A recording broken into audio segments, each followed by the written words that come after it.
You're Yeah, what up, it's B? good. Chilling. It's Chilling. a gloomy day. Both the Facts. boys are in back in New York. Back in the 212. And Yes. yeah, it's been a bit of a week, and we can jump into things, but I just want to start by addressing a tragedy in the music and rock and roll world. On Friday, Taylor Hawkins, drummer of the Foo Fighters, passed away.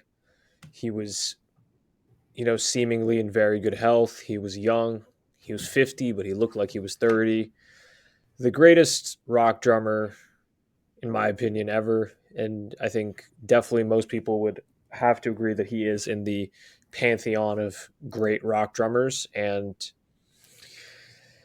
the news hit me like a train. I have a few friends who are, as big Foo Fighters fans as I am, and we were just pretty fucked up by the news.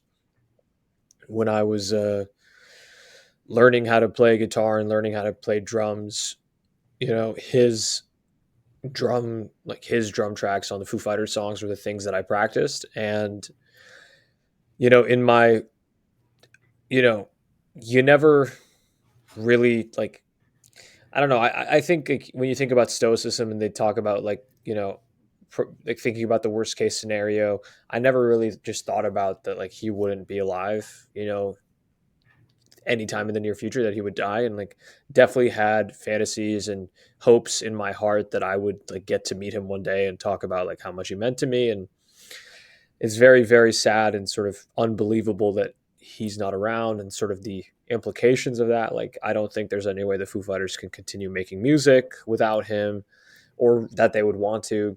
And you think about Dave Grohl now, like he's been in two bands where like, the first band, Kurt died. Now fucking Taylor Hawkins died. Also in his personal life, he has one of his best friends overdosed on drugs like 10 years ago. So like this dude has lost so many people he loved, and I can't imagine what he's going through. So I just wanted to pay homage in any small way I can to say, Taylor, if you're listening, I love you. You mean the world to me. Your music is part of the reason that I'm here today, that I've made the decisions in life that I've made, and we will carry the torch. So Facts. that's that. It's beautifully said. So I think I think we came across a something you sent to me and something I saw. We saw a thread that I think is very closely related and I think hits home. Um, so there's this pseudo anonymous person on Twitter who uh, put out this thread about really like the shortness of time you have with people you care about. And the TLDR is basically that the reality is you probably only have one to like 3 dozen times with probably the closest people, the closest friends in your life, unless you're like working with them or like family or seeing them on like a daily basis. But for the most part, most of your good friends that you don't see every day, you probably are only going to have like a few dozen times hanging out with them. Um, so cherish those deeply, and that's on the optimistic side of how many times you have. Who knows what can happen, as we've seen here. So Yeah. To elaborate on that, the thread, and we'll link the thread somehow. And he starts by telling a story that 10-15 years ago I was walking around in Soho, and it was late at night and it was snowing, and a group of friends hit me up asking me to come to a party, and I was tired. I didn't really want to go, but then I had this thought that after high school and college, when you're not seeing your friends every day and living with your friends, realistically, the number of times that you see them in person and spend time with them sort of progressively decreases as you get older, when, like, you don't live in the same city anymore, or you guys don't work in the same place, or you even live in like different neighborhoods in the city. Like, so he said once he did the math that, there are certain best friends of mine that I went to high school with that now we're on the schedule of seeing each other once or twice a year. Like, I'm really going to prioritize, like, living my life in such a way that when these opportunities come up, I'm going to see these people. And same thing goes for parents, right? Like there's this great article from this blog that, Marco and I both love called Wait But Why, and it's called The Tail End. And what the author Tim Urban, right? Yeah, what he talks about is like after high school, for most people in America, like they're going to leave to college. At the time like you leave for college, you've spent, upwards of 80 to 90% of the time, like in-person time you're ever going to spend with your parents in your life. Right. And basing that off of like, the standard way that, people in America live. um, so he kind of visualized it also, and that article sort of circulated around the podcast world and the, internet and Twitter and shit like that, and just goes to remind you that like the doing the math on these kinds of things is super valuable. Like realistic, like when's the last time you and I chilled in person? It's been like 3 or 4 months, I know. like early January maybe. Sure. um so yeah, it's in what, like college it was literally like every day, like it was every Yeah. day. So I felt, it's, go ahead.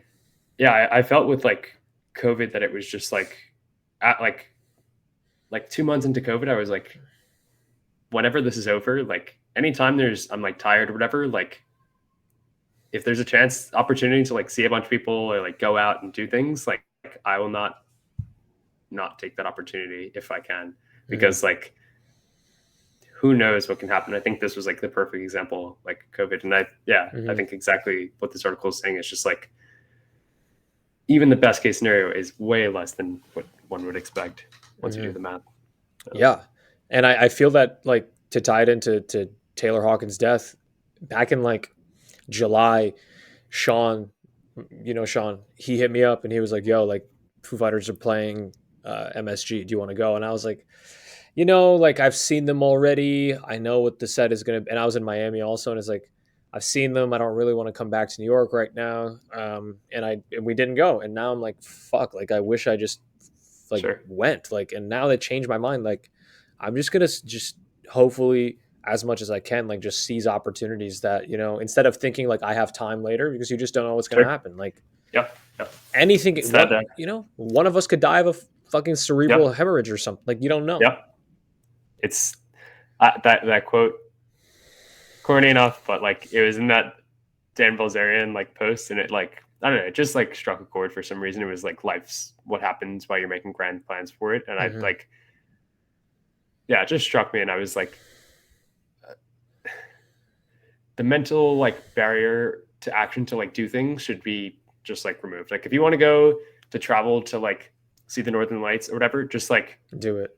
There's going to be no better time. Exactly. And like, sure, it might be like intense, like, oh, I'm going to do all these things up front, but like now is the best time to do it. Like we're in our prime age. Have you heard that thing? It's like, I think I've said it a few times, like the triangle, the triangulation. Yeah, you talked about it in college. Why don't you like reiterate it here? Yeah. Just that like you either have time, money, or energy. And like when you're young, you have time and energy. Middle age, you have money and energy, but no time. And then when you're old, you have money and time but no energy. And like I feel like right now we're both kind of in a place where we have the three like aligning, and it's like it's true. We got to just like hammer it down. And obviously, you hope these things continue and you do things that like prolong this, but like, yeah, I think there's no time like the present. And I'm glad the things that spiraled out of like us going to Miami, I think is a beautiful example of that. Facts. Yeah. Bro, let me tell you about this flight. I told you a little bit about it. I told you a little bit about it. So I flew back. I had a flight on Thursday night. I flew back to New York to surprise my dad for his birthday. And I had a flight on Thursday night at like 7:30, and it got into New York like 10:30 or something like that, right? So like the goal was, I don't want to take a flight too late so it fucks up my sleep. Also, don't want to miss work, so I'm just going to go after work. I get to the airport, waiting to board. It's like 20 minutes past boarding time, and then they make an announcement. Sorry, we can't board yet because the flight crew is on a flight from Guatemala and they haven't landed yet. And then also when they land, like they're gonna have to go through customs, blah blah blah. So we'll just keep updating you. So on the set, like boarding was delayed like an hour. Then we get on the flight. Halfway through, we're above like Raleigh, North Carolina. and the captain tells us like, hey, there's really bad traffic into LaGuardia, and it seems like a really big storm is rolling in. So air traffic control has told us like you have to do a couple loops, just to add some time to our flight. So we'll keep you updated. We're like, all right, whatever. And then after we do a couple loops, he's like, hey, so those like delays, actually we ran out of fuel, so we have to like land in DC to refuel the plane. And also like there's a storm that's actually now like really bad in LaGuardia, so we legally can't land because there's too low visibility and the turbulence is too much. So we land in DC at Dulles, and then like we're chilling every like 20 minutes. He's updating us, and there weren't any available like ports, like parking spots for the plane. So we're just in the middle of Oh, the, yeah, we're just in the middle. And he's like, we can't get off the plane. And he's like, we're trying to make arrangements for people to deplane. If you want to walk, stretch your legs, blah, blah, blah. Like 30, 40 minutes goes by, and he's like, the storm is still looking really bad, but we've made arrangements for people if they want to end their trip in DC, they're more than welcome to do that. And so like one of those not Airbus, one of those like shuttles comes like up and down, and it picks you up from the plane, and like 7 people got off, right? People get off the flight, and then the pilot's like, okay, we're cleared to go to LaGuardia. We'll be taking off in 5 minutes. 30 minutes later, everyone's like, what is going on? We haven't left. Apparently like they didn't handle the deplaning process properly of the people who got off, so they didn't update the flight manifest properly, so we didn't legally like have the ability to fly. So they're like, we have to end the flight here. It's like 2 a.m.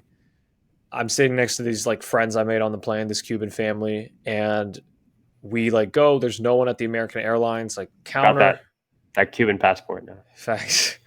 There was no one at the counter for American Airlines. So we're like trying to get on the phone with them. No one picks up. So we're just like, fuck it, let's rent a car and drive to New York. Try to rent a car. We call one place, and they're like, no, one way is only round trip. So you have to return the car to where you rent it from. We're like, no. All the other places don't have any available cars. It's like 3 a.m. now. We go back inside the airport. Finally, someone showed up. Call American Airlines. Someone picks up. They're like, yo, we can get you on a flight at 6 a.m. out of Ronald Reagan if you can get there. So we take a taxi for like 45 minutes to get to Ronald Reagan. And like, yeah, get on a flight, and I don't get home until like 8:30, 9 a.m. And Fuck. supposed to get home at like 11:15 p.m. So it was just wild, crazy experience. Definitely going to try to Here milk now. facts, but definitely going to try to Fuck. milk American Airlines for some vouchers or something. Fuck. Crazy. Did you ever hear the story about how Virgin Atlantic started? Yeah, but it's a good story. So Like, you should. yeah. Like, quick overview is basically Richard Branson was stuck at a terminal. There weren't like flights available, so he just said screw it and like checked how much it was to rent a private jet, and then just like sold out each seat on the private jet, and it was like I don't know, like $75 or $100, and everyone was like, "Yep, I'm down." And that was the first flight that eventually came, the empire that it is today. So, facts. Well, I guess New York tested you and made you earn your spot here again. Deadass. So you're gonna be here for a few weeks. Few weeks. Don't have a return flight yet. I got to get a place, and I'm like torn between Miami and New York right now. So that's something that's also on my mind. Um, there's good pros and cons for each. I mean, like big pro of New York is like friends and family here. Really great, like And the city. like it's a city exactly, like great music scene, great art scene, and those are like worlds I want to like move into, start interacting with. So that's like a big pro. The pro of Miami, no state income tax. You get a lot of sunlight. People are really fit. Life is just like it's a beautiful lifestyle, and like just generally happier, and you don't have How do like you feel like your life? Like, how do you feel your opinion of Miami has changed since like the original few months you were there? Like, obviously, you have a lot different interface with the city. So. A lot less war. Facts.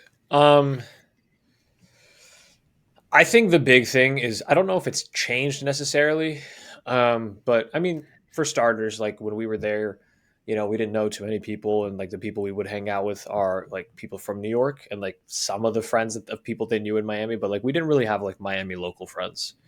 I would say once I met my girlfriend, and she like progressively just introduced me to just shit that Miami locals know and do, whether it's like what bars are cool, like Food, what yeah. like the real good places to eat, like all this kind of stuff.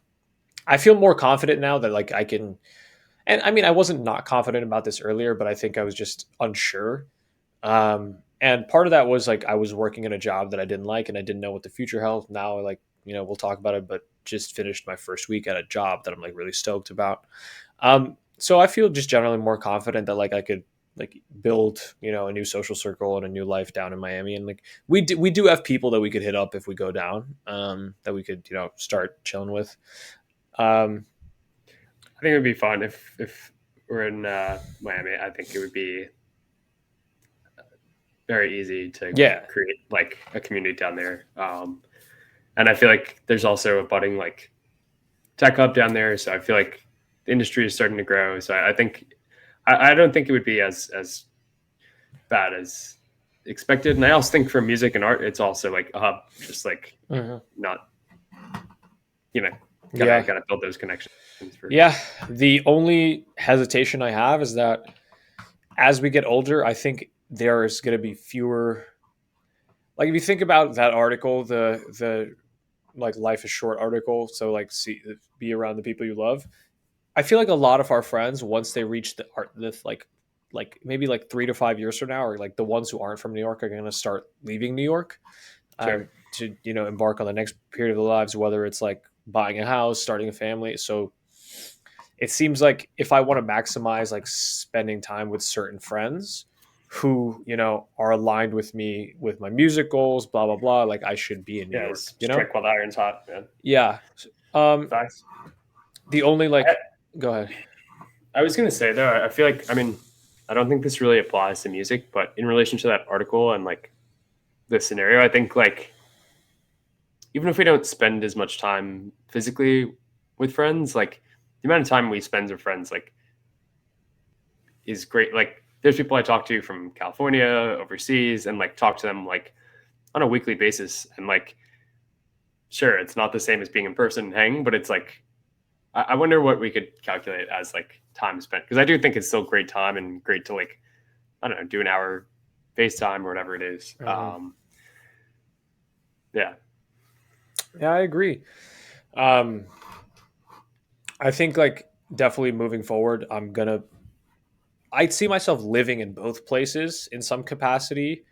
Like maybe I do a year in New York and then go to Miami, or maybe I do a year in Miami and come to New York. But I just think like the Miami lifestyle is harder to leave, because it's sunny and like people are like happier. It just seems like a lot of people in New York are miserable a lot of the time. Um, I think the priorities are just like they're on top of different. the weather and everything, just like different priorities. Like I feel Hmm. like New York is pretty work hard, play hard, but like there's definitely a higher priority on like work. And like we said when we were down in Miami, it's like yeah, some people are on just like Miami time, like at restaurants and stuff. It's just like we'll get to you when we get to you. So I Yeah. think yeah, I think there just is a different lifestyle Hmm.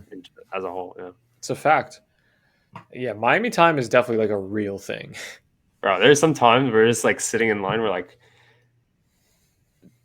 you need to get some New York and take a page out of New York playbook. Yeah.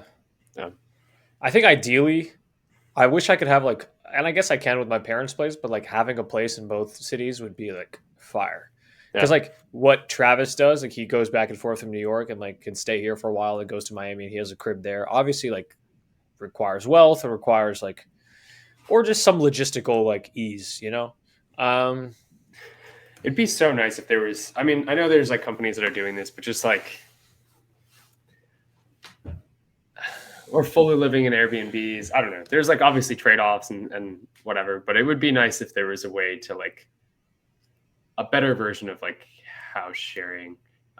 So I feel like a lot of people want like, especially with like people not being as tied to offices, like there's a lot of need to like, or a lot of want to like travel around. But there's also mhm. like you want to have a mix, right? You want to feel like you have a home base. You want to feel like you're in like some like you know, Airbnb that's stocked from like completely like Walmart, like I don't know, Yeah. not as comfy stuff. Like Yeah. Yeah. My whole thing is like, I just, yeah, like you said, like I want a home base for my instruments and like my ice plunge. Like that's stuff like and even my desk. Like I have a big fucking desk and like I got this deliberately because it just like helps with everything I want to do. And yeah, like that kind of stuff is like, there are certain types of work still that require you to be in one place, even if you're not going to the office. Like making music, it's not impossible, but it's very difficult to like maintain creativity if you like bounce around places. I also think like going to the gym, I find it like traveling and like maintaining a consistent workout regimen is like yeah, stuff. very challenging. And also like that's why I like Gym Pass. Gym Pass was nice. Like it made that slightly easier because it was like, okay, I have this Mm-hmm. pass, and like wherever I go, I know I can find like a pretty reasonable gym, get a good workout in. But like, yeah, I definitely miss that. But I do agree that like it throws a wrench in your schedule, 100%. Ideally, like I would love to live in Brickell. Like the way, just the life setup we had in those 3 months was just so fire. Like balcony looking over the ocean, so you get sunrise and sun for like most of the morning, which means like really good circadian rhythm, really good sleep. You get tired at a good time. Like you just feel good when you wake up with the sun. Like the gym, we had a good gym in our building, but also Equinox was like down the street and it was like empty. It was so big. Like Publix down the street, like a bunch of young people, great like restaurants around, and Sure, sure. It you was can, it like there was a community. I feel like even if yeah, it wasn't like I wouldn't say the Brickell community is like the crown jewel of civilization, but I would say it was like really nice to like have a spot. And like every Tuesday we'd go to like the taco spot, and we'd have like yeah, I don't know people that there was definitely a sense of like home, which was yeah. nice.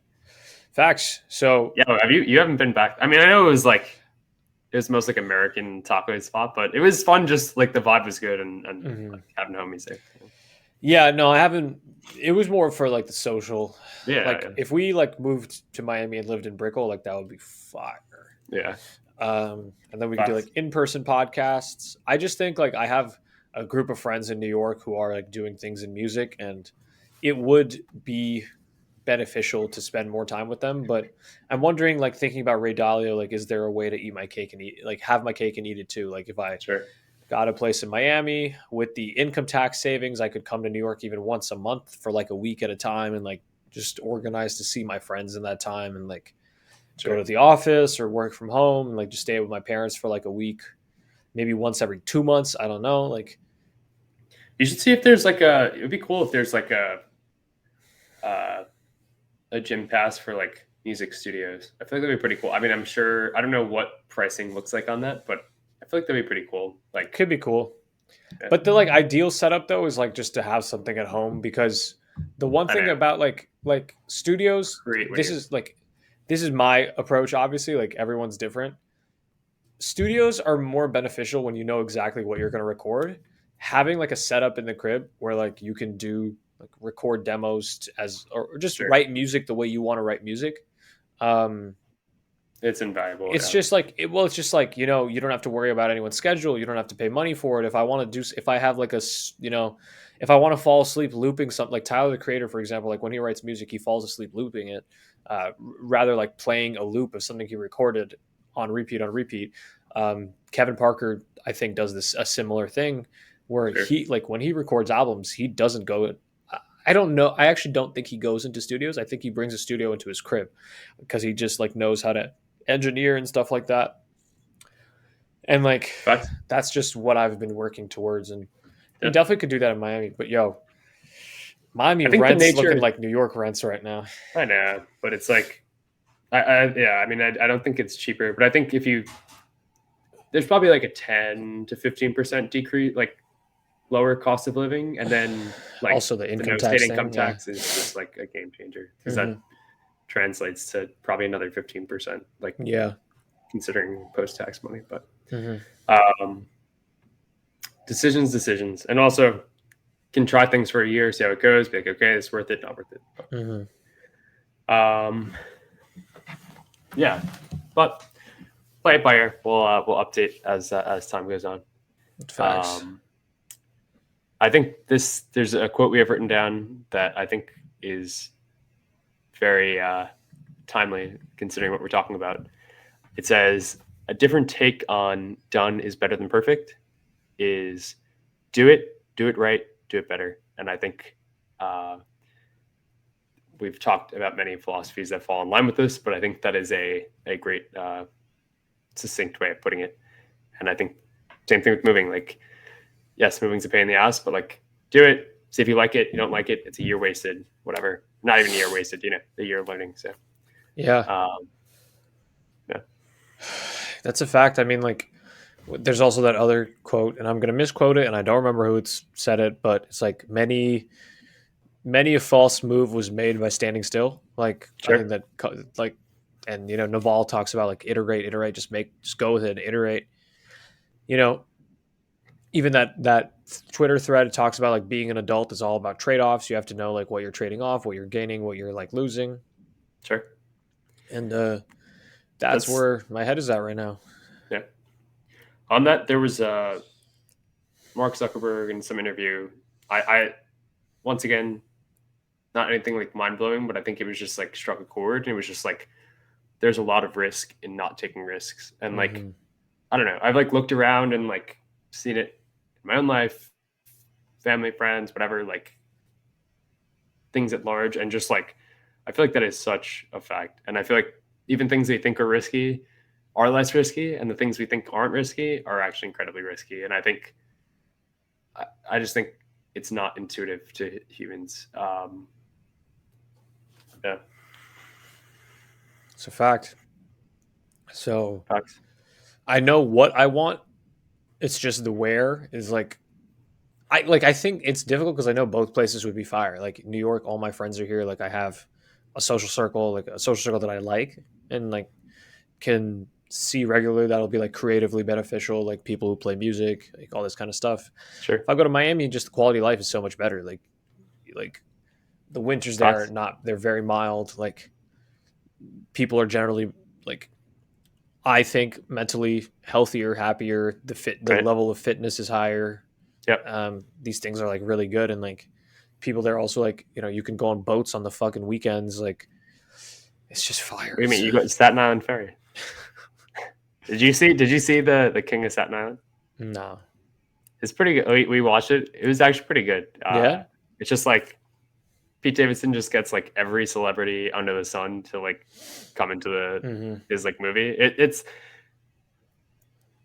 It falls in that category of like good rooftop summer movies. Like Okay. So like nothing Palm crazy, Springs, but like kind of like yeah, same like exactly. category. It just like feel good movie. It's a little on the longer end, but yeah, it's worth watching.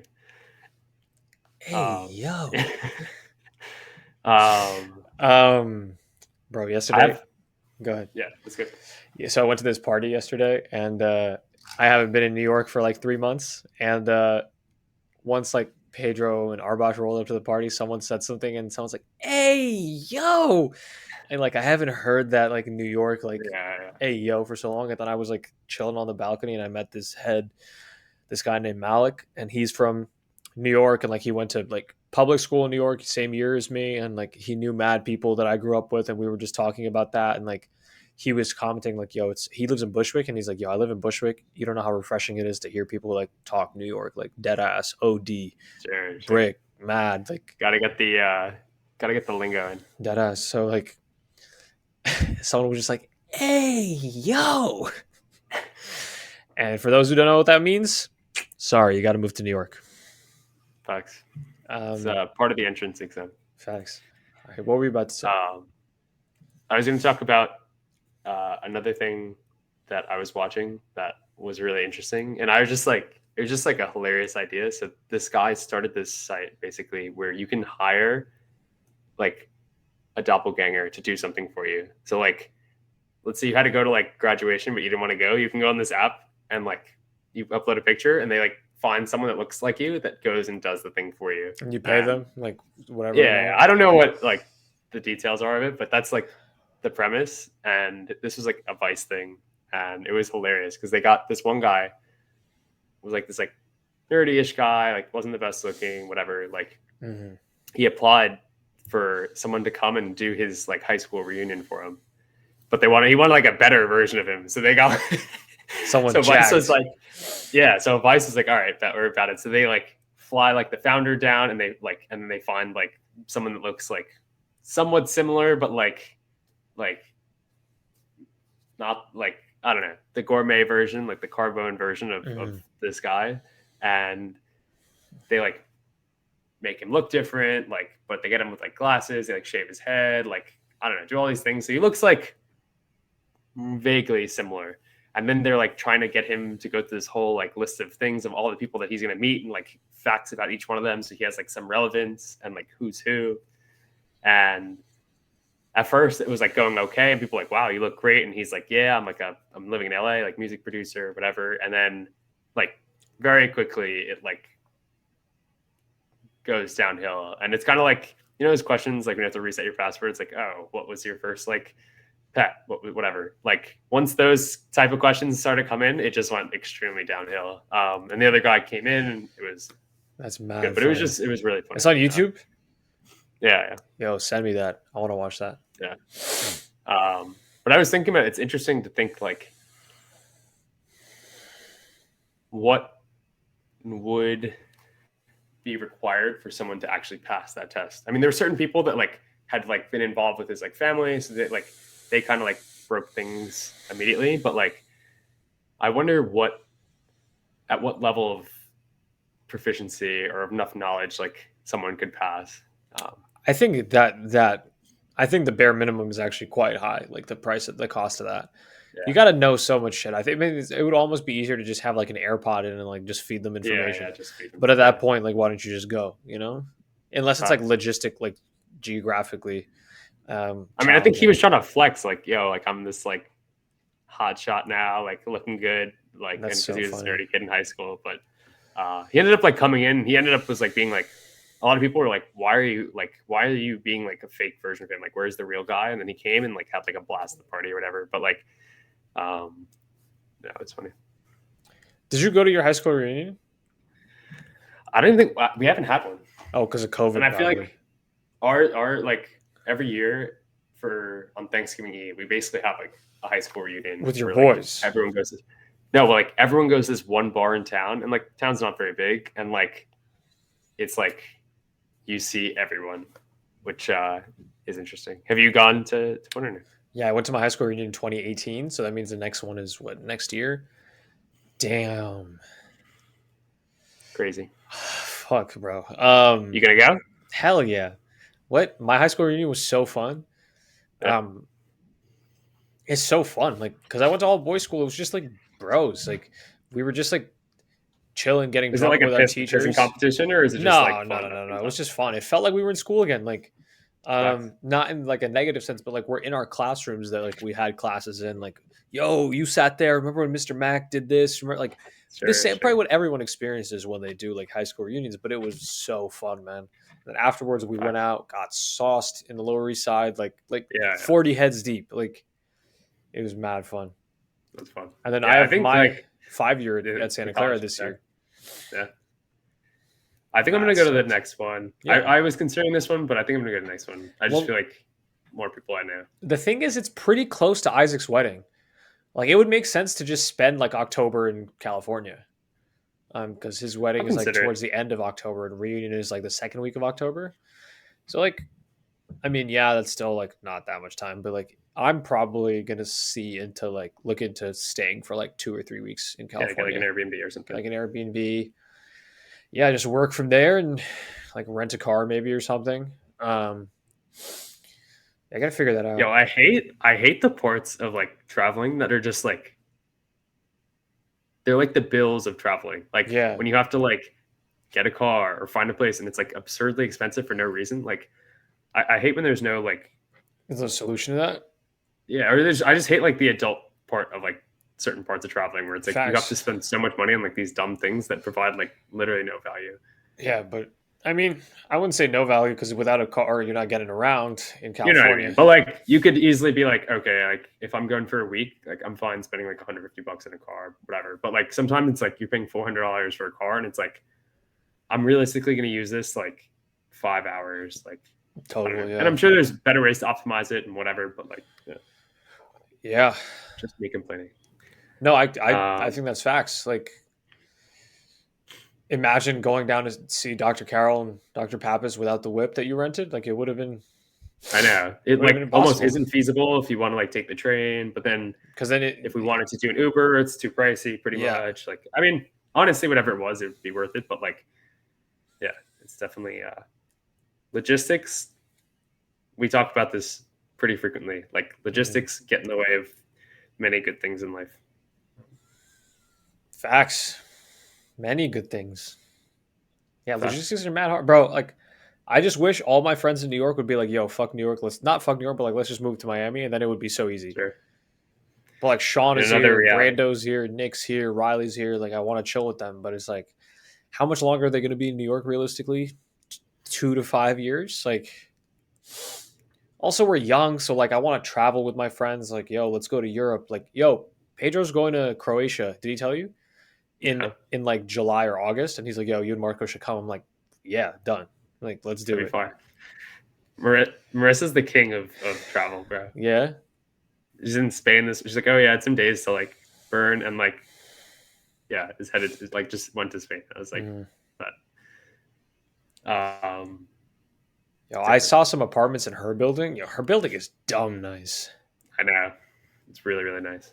Yo, you It's know, it's just like the middle logistically, of yeah, nowhere for they got to fix that trains. Greenpoint problem. Like, they got to have a ferry that goes. And they do have a ferry, but they got to just have like something like 30 easier. like 100 rebels just ready Yeah, like 100 rebels, or like literally just like a ferry. I mean, not like a trolley or a something to trolley, make like it easy. something to go from like Greenpoint to Manhattan, like in minutes, because the Yeah, train I situation think is ass. Like, they have the L, they need like a Greenpoint L or something. Because like yeah. in general, like There is something that they were gonna like improve on. I forget what. There was some e- train they were gonna extend, the G, they're but gonna there was gonna be extend the something else. G, I think, to Yeah, connect with the F. got Because you. the last stop on the G is like a 5 minute walk from the 21st Street stop on the F, and it's like, why is it not connected? Like, if it was connected, it would be so much easier to just get from Greenpoint to Manhattan, because the F is like, Sure, I mean, the F is the it's F, but like, it gets you to sure, Manhattan. sure.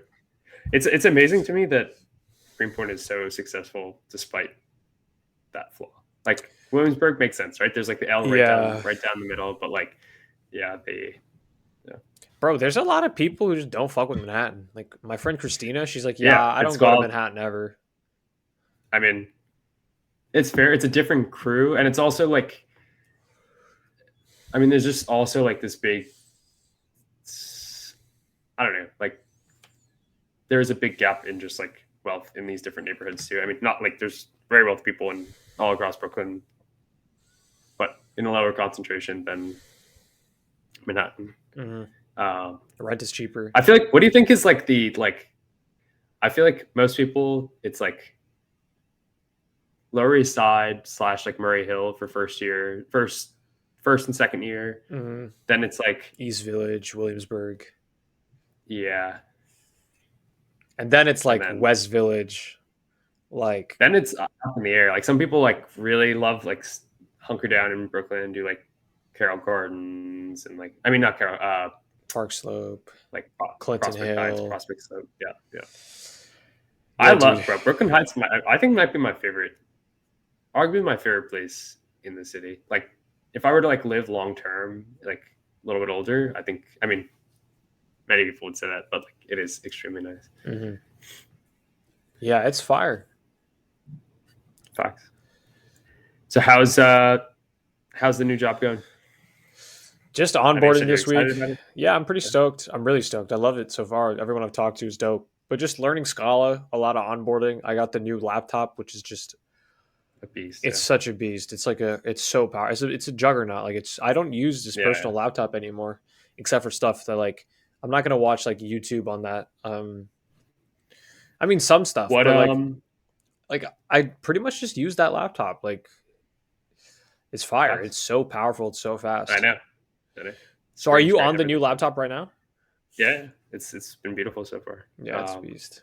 I definitely like the finger touch. I didn't have that on my last one. Like it's so nice. It's so nice. The one thing I really like with the like top row of the keyboard that they just stripped it out and simplified it so much. Like one of the things that I was looking for first was like the brightness on the like keyboard because I want to turn it down, and they like removed it. Right now it's just like in settings or whatever, like on the top, Mine has a brightness button. like for screen. But I'm saying for the keyboard. Oh, does it not? No. Oh, I didn't But even notice. what I was thinking about, I was like, that is two buttons that they can just completely get rid of. And you think about how like beautiful the design decision is. Like, in my opinion, is that like if the keyboard's dark, it's tough to find that button anyway. So what's the point of having the button? And then if it's bright, like who cares? Like it's just so much easier to put it there, and you save this keyboard space. Now they just have big buttons, which I don't know, simplifies things. And like I thought that was a great design, especially a big improvement from the touch bar that I know everyone shits on. So Yeah, I never experienced the touch bar, but it looks like ass. But I have this dumb butterfly keyboard that I hate. Like, I hate it. This one's fire. The new one is so good. It's perfect. It's a perfect computer. Yeah. Like, I like it. Yeah, it's so good. So when do you think you're gonna? What if you had to guess? If you could, when do you think you'll make your first like pull request? Yeah, potentially end of this week. Maybe simple. Next week. I think no more than 2 weeks. But the learning curve with Scala is quite high. Sure, it's not the easiest language for me right now, but I'm like going through this course that the founder of Scala like actually teaches. So going through that. I don't think it'll be too long, honestly. Maximum 2 weeks, maybe. One thing I like when I started, I think it's the first day or the second day, everyone is required to do a push. Like you have to make a commit and a push, and it's just like adding yourself to like the team page or whatever. But like, I did that. Yeah. You did? So you made a push already? Yeah. I made a commit. Yeah. I had write access to like the actual thing, so I didn't actually have to raise a pull request. But yeah, like I edited. There was like some like developer directory where I added my information. So yeah. Sure. Yeah. Well, like, is it on? It's on GitHub. Production, like. It's an internal tool thing. Repo? No, it's a prod repo. It's a prod repo, and it's like an internal tools thing. It's like it's basically like connecting your GitHub with your Slack, so you get like messages on Slack about your pull requests or whatever. Yeah.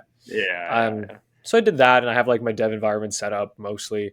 Did you have to do the full like deployment though? Like no.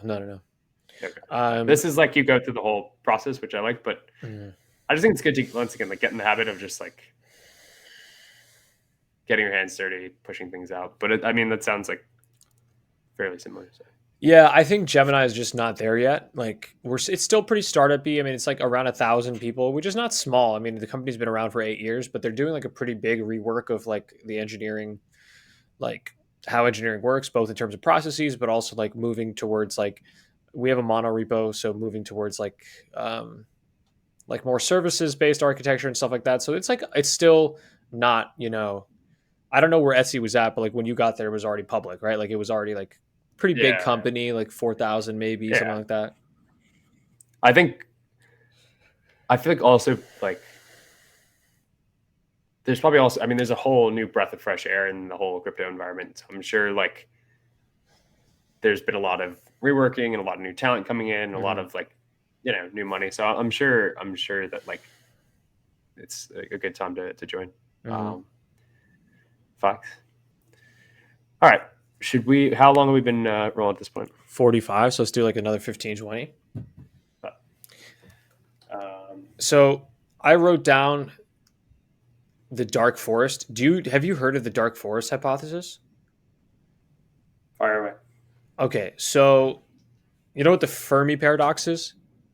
You've heard that before? Like with aliens that we should see aliens. Whatever. Yeah. So Fermi paradox says if the universe is so big and like, I might not get it 100% right, but there's the general idea of like, is the universe is so vast and like the building blocks of life are like common elements that occur in any planet that's in the Goldilocks zone, right? Like, sure, there should be like thousands of, there should be like life. Like tons of civilizations, and if you like even assume that like 1% of them have reached like advanced technological process, blah blah blah, the question is like, why haven't we seen like, you know, signs of alien life yet? And some of the sort of like the uh, some of the like theories or hypotheses are like, one, like maybe life is truly unique and it's just on Earth, or like maybe it's not just on Earth, but it's very very like, you know, Rare. yeah, like few and far between. That's number one. Another one could be like maybe there's some reason that civilizations don't advance past a certain um, Level of complexity. threshold, and they just kind of like either like kill it, like implode, destroy themselves. Another thing is like maybe they're already like observing us, and we just don't have the technological sophistication to be able to detect. Sure. And another one is maybe like the distances, we people never found a way to sort of bridge the vast distances of space, and we don't get, you know, Sure. contact from them, blah blah blah, right? Or just haven't had enough time to get contact from them. Those are some things.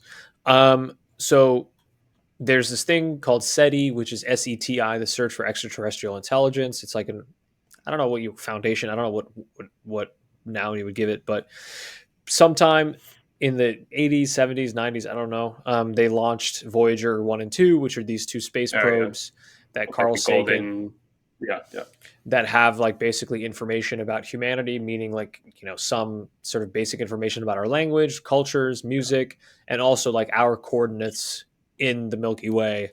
Um, should that probe ever reach somewhere, and you know, if alien civilization wants to come find us, Sure. there's this idea called the dark forest, which is sort of a response to like sending out information. And it's like, if we don't know what's out there, right, and we don't know the nature of these species, why would we broadcast where we're Where we located? are. Right. Exactly.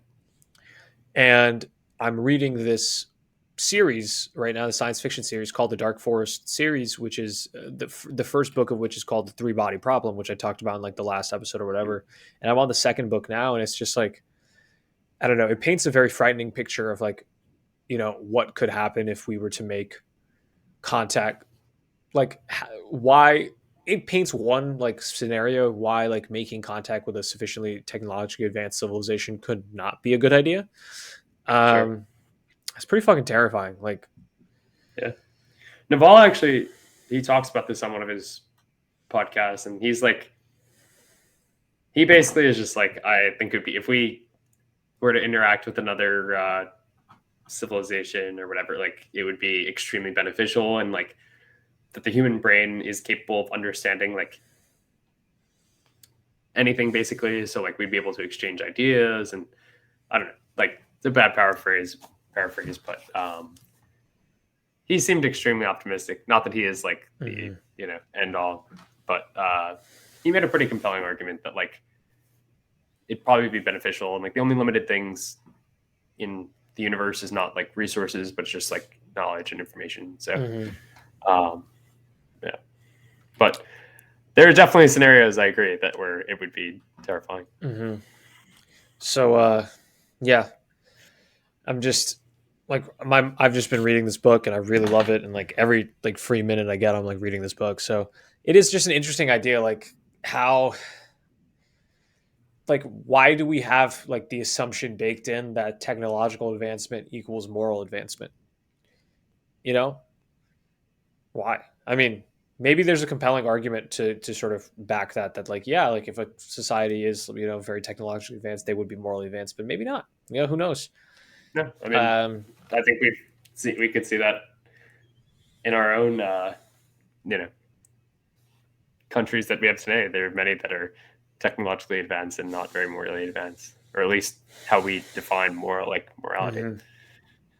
Um, yeah. So that's Would been interesting. what do you think of the second book compared to the first book?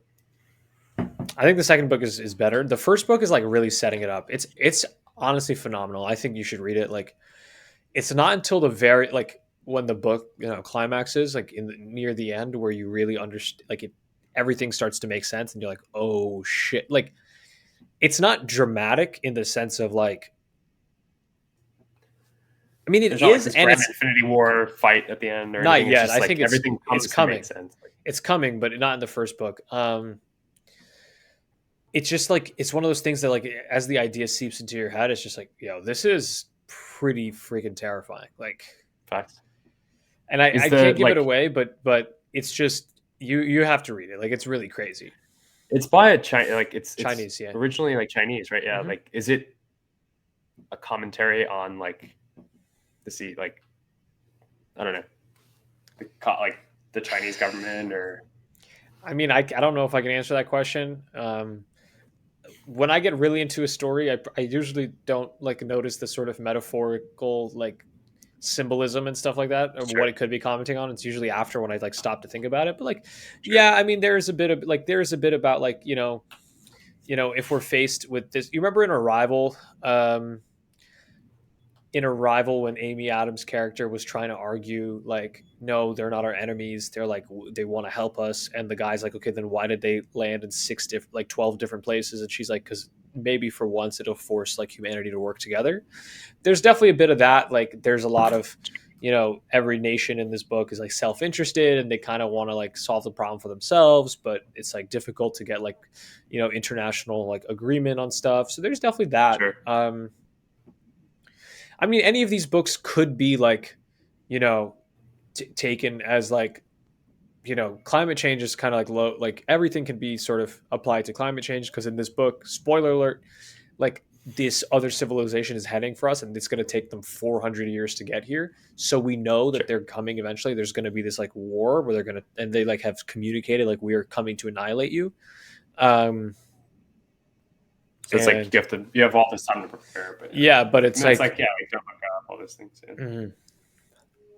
You should read it. Like, I think you should add it to your list. Like, it's like hardcore science fiction, but it's not like I feel like the science fiction I've tried to get into in the past, where it's like some galaxy far, far away with people named like Sure, Zolpidar it's and pretty practical. Qualizem and bullshit like that. Like it feels like like it definitely feels like it could be this universe, like it could be this world Nice, because it's like Earth in the might be 2000s, like and technology like we nice, currently have. So it's is dope. interesting. Yeah, I mean I've heard of it, know about it. I generally am not big into sci-fi esque books, but this sounds like it might It's not good. be too deep in there. Yeah, I'll read it. I the book I'm reading right now is called Poor Economics, and basically the premise is how do we like help the poor from an economic standpoint, and like it's very just like hands-on practical economics and not like most people when they talk about like how do we help the poor, right? It's like do we provide subsidies, do we not provide subsidies? Like there's very high level like way of trying to solve the problem, and this book is like we can't do that. We need to like practically go like one problem at a time and like see how we solve each one of those in these individual cases. And it seems like they are providing good answers to tough questions that can only be done through like experiments. So it's been interesting. What's I one like problem like application that you've thought about? I mean one that's just it's just like talking about like one is like these mosquito nets that go over your bed, right? Like and like it translates to like a huge drop in people getting malaria, and they're like, okay, if we give these away for free, will people use them? Or will they like not use them because they won't value them? Or should we just give like a subsidy and make them cheap? And where along that gradient of like from full price, which is like, let's say $15 down to like $0 is like the most effective price range. And they're like, they go to different villages and like test it out. And basically like, I don't know, there's just like so many problems that are introduced, but generally like a highly subsidized net seemed to be the best like solution. Um, and yeah, there's also other interesting problems about like vaccines that like can completely transform the life of like a family. But then there's a lot of like mistrust. I mean, you see it here in the States, first world country, like where we have good information. I mean, there's also a lot of bad information, and yeah, it's quite interesting to see the practical problems that are run into. So, What do you rate it out of 5? I'm only like halfway through. Okay. Um, for me, it's not like I learned anything practical from it, but it's just added to my mental model of like how complex things actually are when you try to put them into practice, which I think is the biggest takeaway in my opinion. Fire. So, yeah. I think at some point we have to launch like our Blumhouse podcast and like include like book reviews and shit, because just us setting things to each other, like Marco and I, for those listening, have like a very simple like rating system where we rate books on 1 to 5, and kind of have Anything on established 1 to 5. anything on 1 to 5, and we've like kind of established a rule that if anything is like 4 or above, like and the other person recommends it, we're just going to do it. Like we're just going to read it, or watch it, or listen to that song or something like that. And it's been a good system. Like the next book I'm going to read, and I apologize I haven't read it yet because I've just been so into this sci-fi series, but the $100 million bets book that you said was 4.8. Yeah. You said it was 4.8, right? Like I just thought it was like how short it was and how much like value is in that short amount of content is just great. Like the amount you get for the time is just super high. So I think it's I'm worth reading. definitely It's not like a 2,000 page book. Yeah, when I finish this series, that's the book I'm reading. So yeah, you could finish it in probably definitely like you could a few finish sittings in one sittings. But yeah. How long is it? 100 pages or something like that? It's something like that. It's super short. I'm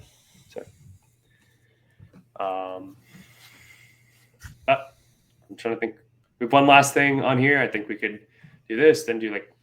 Do you want to question or two and then wrap it up? Do you want to mention like you finished your class, the Casey Neistat class? Do you want to talk about that a little bit? Yeah. I'm curious about that. Like it was what, like 2 months, 1 month? Like how long was it? 2 months? So it's 1 month. I just finished my last video, put up on my blog. It was it's one of those classes, like anything, the amount of effort you put in is what you're going to get out. And like college has a lot more like the bumpers are there, right? Like you can only deviate so far, right, to like finish a class. This is like you can spend double-digit hours, you can spend 30 minutes, like, but no one gives a shit if you do either. So I just wanted to get a lot out of it and like wanted to at least put a lot of effort into the project, whatever the result was the result. Yeah, and I thought it was great. I really liked it. Met some cool people, and I was pretty like, I think my end result for my final like video was like something I'm like proud of. I don't think it's like anything crazy, but I think I had a lot of fun making it, and like, I don't know, I was like proud of what I made, but it wasn't like. I thought your video was really good. Thank you. I thought both were good. But so what do you think are some like, what are things you've taken away from the course? One thing that I think I really like is about how do you trim the fat in a story and only tell what is important and necessary, and both visually, content wise, everything. Like you need to trim all the fat and it just needs to be like nonstop interesting. And it's just like an art, and it comes from how you record things, how you edit things. But yeah, that was really interesting. I think just how to generally put a video together, how to like incorporate music, how to like cut angles for shots, what like where investing money in equipment can like help versus not help. Yeah, I thought it was just like a great introduction to making videos. No one needs to do it, and I'm sure you can just like watch one of these videos and kind of mimic them. But it was cool. I'm glad I did it. It definitely was a lot of work, but yeah, I'm happy I did it. And I feel That's dope. Do you feel like, one, you learned things from that class that you can apply to our podcast, like maybe the medium to long term, and two, do you think that you're going to continue to, in some manner or another, create video content? I think yes. I think like I'm sure we could take our podcast and trim a lot of fat out and make it a lot more interesting. I feel like a lot of podcasts, some podcasts don't do that, some podcasts do that. I think that's a practical thing. I think in terms of if we were like in person, having like a few cameras going and like having cuts, I think makes things a lot more engaging. And then in terms of doing videos, I think I could see myself doing like 6 to 10 a year, maybe. Uh, let's go like 5. Let's go 6 a year, and yeah, I think they're a lot of fun. I mean, I write a blog every week, and I think like doing a video version of a blog is a lot of fun. So I think I would do it as that. Like a blog post would just be a video for that week. But yeah, I enjoyed it a lot. It's a lot of fun, and I highly recommend everyone like trying to put together a cool video, because it feels like at the end you have like this nice like something to show for your work, which I think is rewarding. How have you? Because you've been doing the blog now, maybe for like 3 months. I want to say, like, kind of since like January. If my memory serves me right. Like, how have you? And you've been very consistent with it. How have you felt about it? Like blogging every week, putting out an article or a blog post every week. I think it's like one of the best decisions I've made. I think I find that I'm able to like at work and outside of work, like think more concisely about things. I think uh, the amount of time it takes me to like edit articles has like or posts has like gone down significantly. I use this app called Hemingway app. I highly recommend people checking it out. It basically like tells you what grade level your like writing is, and like it tells you which sentences are like complex and how like that you need to simplify them, like not use like these like fluff words. So I use that plus like Grammarly and other things to like trim the fat once again.